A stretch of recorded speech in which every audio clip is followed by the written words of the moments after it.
भोले बाबा के उमेश व्यास। अरे जी आज बड़का भाई को बोलो ठीक बड़ा ना आओ तन मंच पर आओ आओ एगो माला से सम्मानित करे हो आओ तबे जी आओ आओ अब देख ले नहीं तो तनी आओ। बड़ी सुंदर कलाकार उमेश यादव हम तो अब के देखने टोपी उपी लगा के हाँ रोल में बड़े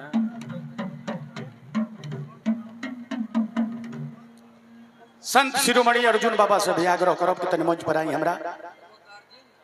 रो हमने के आज के गर्जीवन बनी नारायण जी रो सबके बना के रखे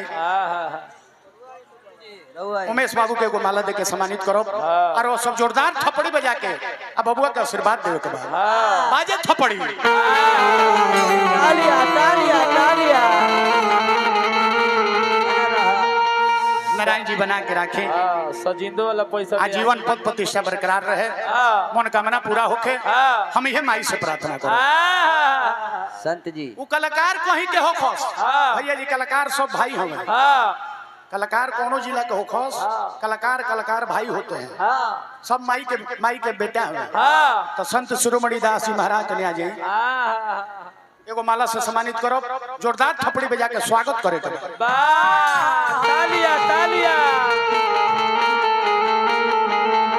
नारायण जी आजीवन पद प्रतिष्ठा बरकरार रखी मनोकामना पूरा होके हम ये भगवान से माई से प्रार्थना करो तो ही भोले बाबा के साज हो हालांकि भोले बाबा के साज ही ना हो ना ई गोड़ भाई लोग के साज हो यही से एगो गोड़ लेके घूमत नहीं जा आप भोले बाबा डमरू बजौले रहे तो में से 14 को बोल निकल रहे तांडव गतिनी के पति पर नाचे शिव शंकर अभिनाशी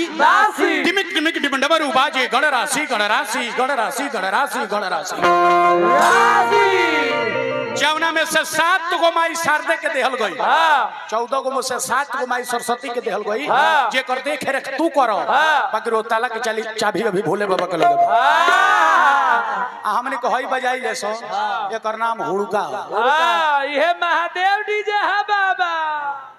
फिर डीजे वाला नाम लेवे लगलिस तरीके डीजे के नाम लेता रहे तो हमार हार्ट बढ़ जाता है तो रउआ में हार्ट बढ़ले कहां हार्ट एक और बाबू लेके भाग गइल बारे एकर नाम हुड़का नाल चढ़ावे के बाद तो रिंच के काम बा तबला चढ़ावे के बाद तो हथौड़ी के काम बा एकरा के चढ़ावे खातिर कोनो चीज के काम नहीं ना जहां काखे में लगावनी तो अपने मन चढ़े लगी जाना नहीं कैसा बबुआ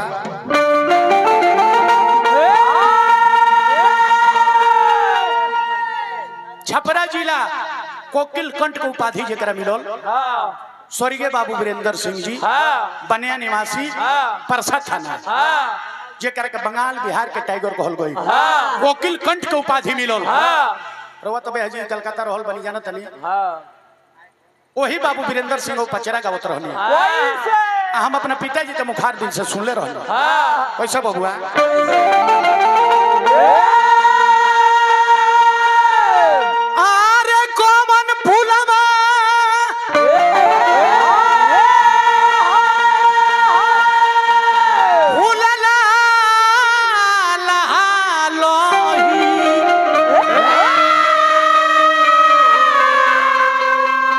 कौन फूलवा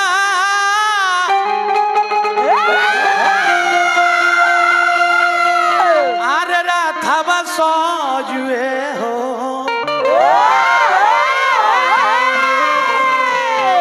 ले लो तो कौन फूल फूल लोही तो कौन फूलवा राथवा सजुए हो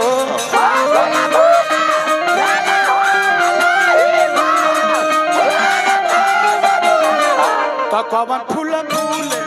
लही कवन फूलवा राथवा सजुए हो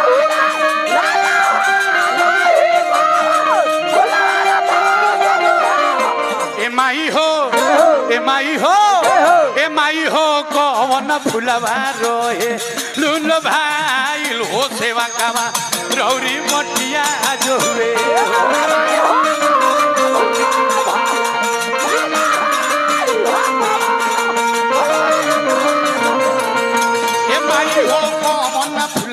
रोहे लूल भाई लो सेवा कवा रौरी पटिया जो हुए हो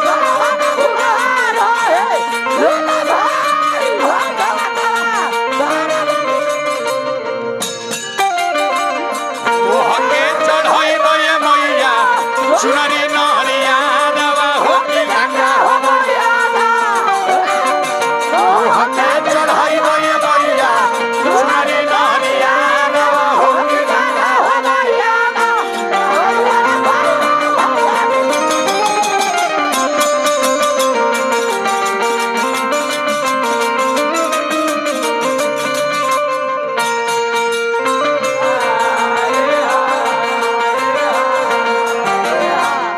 चुनरिया के चारगो पर जो काम बा कौन कौन एकरा के सस्ता मत बुझी हाँ एकर पहिल का काम जानते का बा का ई माता रानी के चढ़े हाँ या दूसरा का हमनी के गौनहरी मेहरारू के 20,000 के साड़ी पहना दे हाँ आ जल देह पर ई ना उड़ावल जाए हाँ त दुकेंग दू लगे लगे चुड़ैल खाने भाव में कुछ कहबस ना नु हमने अपने जिलेबी खानी सोच है अरे जीव रे मौसी जीव बिजली कहाँ गिरी तहरा दादा के करेज पर मौसा का देखबा त आंखें भीग देबो एकरा भाव बदल जाई को जब माई के दरबार में भीड़ लागल बा हाँ। तो का करबो लाठी चलेबो ना। मारे मारी करबो ना। अरे पागल तनी अपना दिमाग के इस्तेमाल करो हाँ। यही चुनरिया के तने पगड़ी बांध लो वही से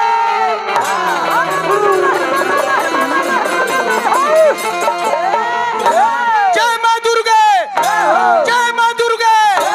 काली मैया की समाधि माता की तोरा गांव का भाषा ना भाई बाकी है करेल बड़ा मूर्ति भाषा हो गइल बा आ चुप वो समस्तीपुर में आइल बड़े मूर्ति भाषा हाँ आइयो सरस्वती माता थोड़े कहता ना। ये कहता कि संपत्ति माता की हाँ, अरे ई गण तोरे पके चल हाक हो बाबा अब जितना भक्त लो लाइन में खड़ा रही चाचा जी हाँ। सारा लो लाइन क्लियर कर दी काहे जो हटो भाई माई के मार खावा बेटा चलल हाँ। हटो ना तो देहियो का छा ना हटबो एक मुठा और भौती ले ले बट ना हटबो तो बाद में देहियो जाए एकरे भाव बदल जाई को हाँ। जब मैंने गुंडा बस्ती फैजाबाद इलाहाबाद बनारस चल जी बताओ हाँ बलिया देख लियो अरे तहर जिले में तो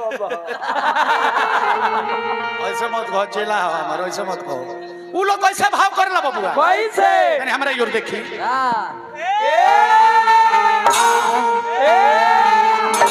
पुदीना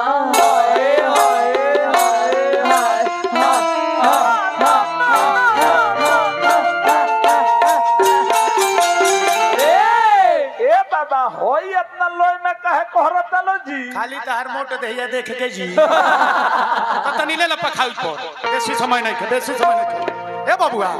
तबेली फूल फूल लाला लोही चमेली फूल मारा खावा सजुए हो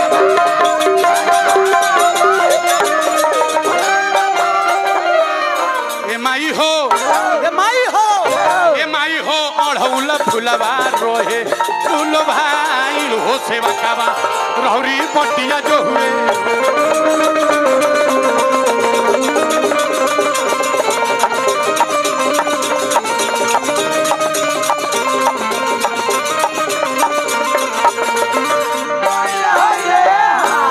लाल देह लालील